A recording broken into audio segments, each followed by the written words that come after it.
Hello, my name is Jolene White and I'm with Remax Suburban, and today I'm super excited to be able to read book number 8 of our 24-day Christmas children's book Advent calendar. Today we get to grow our heart 3 times the size and have a little Grinch-mas cheer with this wonderful holiday classic that I know is heard in my home several times during the holiday season. And so we bring it to you today.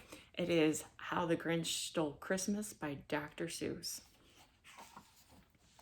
Every Who down in Whoville liked Christmas a lot. But the Grinch, who lived just north of Whoville, did not. The Grinch hated Christmas, the whole Christmas season. Now please don't ask why. No one knows quite the reason. It could be his head wasn't screwed on just right. It could be, perhaps, that his shoes were too tight. But I think that the most likely reason of all may be that his heart was 2 sizes too small. But whatever the reason, his heart or his shoes, he stood there on Christmas Eve, hating the Whos, staring down from his cave with a sour, grinchy frown at the warm lighted windows below in their town. For he knew every Who down in Whoville beneath was a busy now, hanging a mistletoe wreath.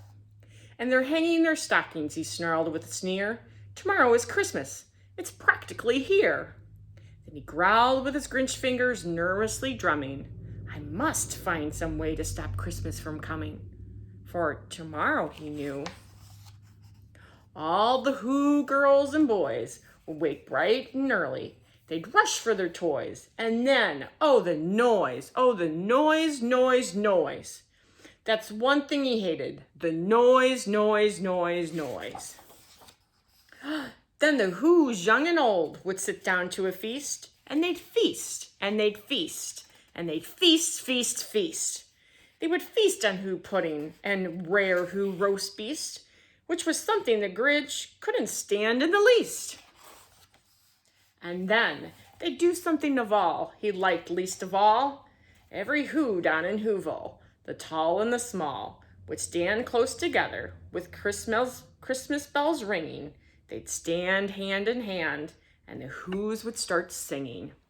They'd sing, and they'd sing, and they'd sing, sing, sing. And the more the Grinch thought of this Who Christmas sing, the more Grinch thought, I must stop this whole thing. Why, for 53 years I've put up with it now. I must stop Christmas from coming. But how? Then he got an idea, an awful idea. The Grinch got a wonderful, awful idea. I know just what to do. The Grinch laughed in his throat, and he made a quick Santa Claus hat and a coat. And he chuckled and he clucked. What a great Grinchy trick. With this coat and this hat, I'll look just like Saint Nick. All I need is a reindeer. The Grinch looked around. But since reindeer are scarce, there was none to be found. Did that stop the old Grinch? No! The Grinch simply said, if I can't find a reindeer, I'll make one instead. So he called his dog Max. Then he took some red thread and he tied a big horn on the top of his head. Then he loaded some bags and some old empty sacks on a ramshackle sleigh, and he hitched up old Max.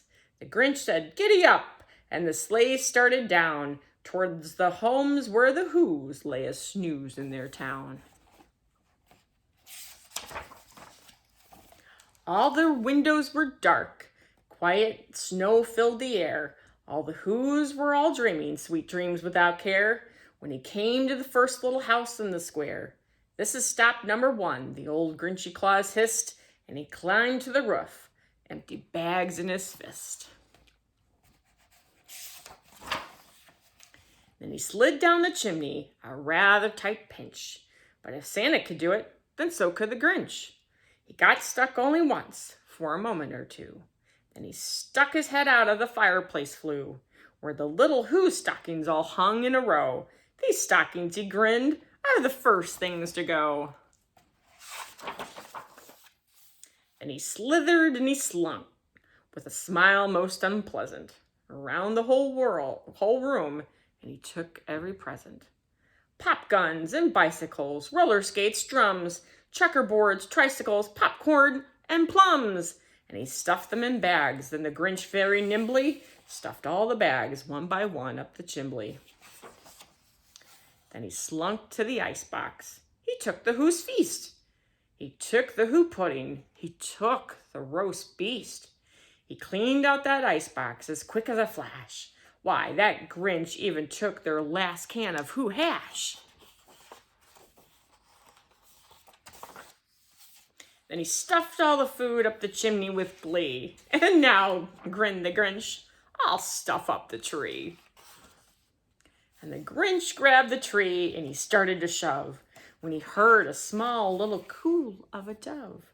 He turned around fast and he saw a small Who, little Cindy Lou who was not more than 2. The Grinch had been caught by this tiny Who daughter who got out of a bed for a cup of cold water.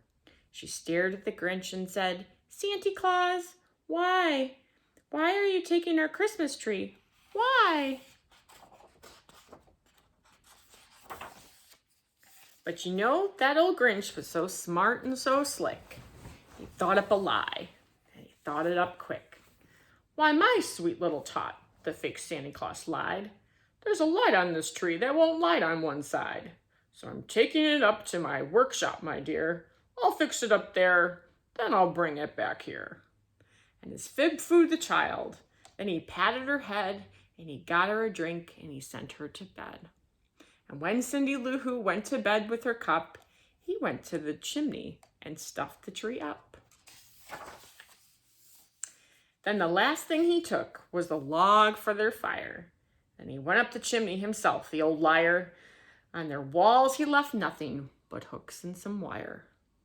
And the one speck of food that he left in the house was a crumb that was even too small for a mouse. Then he did the same thing to the other Who's houses, leaving crumbs much too small for the other Who's mouses.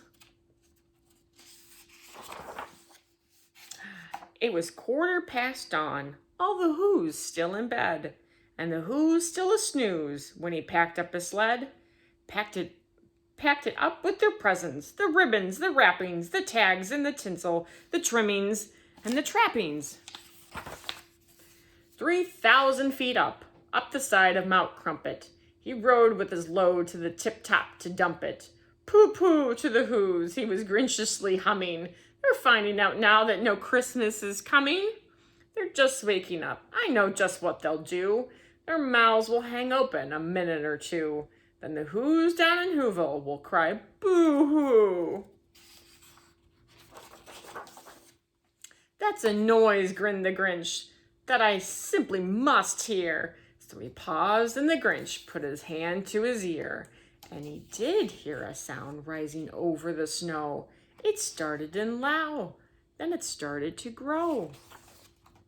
But the sound wasn't sad. Why, the sound sounded merry. It couldn't be so, but it was merry, very. He stared down at Whoville.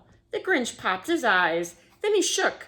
What he saw was a shocking surprise.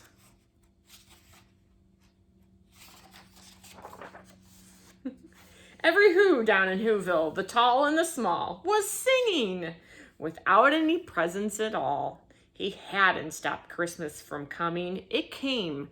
Somehow or other, it came just the same. And the Grinch, with his Grinch feet ice cold in the snow, stood puzzling and puzzling. How could it be so? It came without ribbons. It came without tags. It came without packages, boxes, or bags. And he puzzled 3 hours till his puzzler was sore. Then the Grinch thought of something he hadn't before. Maybe Christmas, he thought, doesn't come from a store. Maybe Christmas, perhaps, means a little bit more. And what happened then? Well, in Whoville, they say that the Grinch's heart grew 3 sizes that day. And the minute his heart didn't feel quite so tight, he whizzed with his load through the bright morning light, and he brought back the toys and the food for the feast. And he himself, the Grinch, carved the roast beast. The end. This is a wonderful story. I hope you read this again and again. If you don't have this book at home or the Holiday Classic, the movie, please visit the public library in your town. There's also Read Between the Lines bookstore on the Woodstock Square that I know you can pick up this wonderful book for a wonderful stocking stuffer for your children, or to have another copy for yourself. So we will see you tomorrow. Have a great day.